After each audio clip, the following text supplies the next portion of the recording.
नमस्कार मित्रांनो, मी कल्याणी कदम.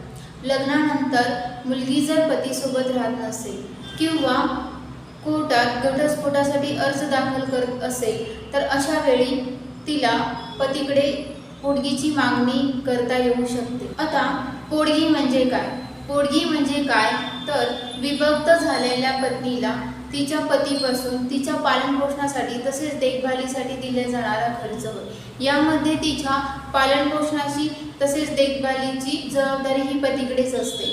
परंतु इथे सर्वच पुरुष असा विचार करतात की पत्नीला पोटगी ही कधीपर्यंत द्यावी लागेल, कारण बऱ्याच वेळा पत्नी ही लग्नानंतर एकच महिना राहिली किंवा राहिलेलीच नाही, तर अशा वेळी लक्षात घ्या की कायद्याप्रमाणे पत्नीचा दुसरा विवाह होईपर्यंत पत्नीला पोटगी ही द्यावीच लागते. पोटगीमध्ये तिच्या पालनपोषणासोबत तिच्या देखभालीचा खर्चही अंतर्भूत असतो.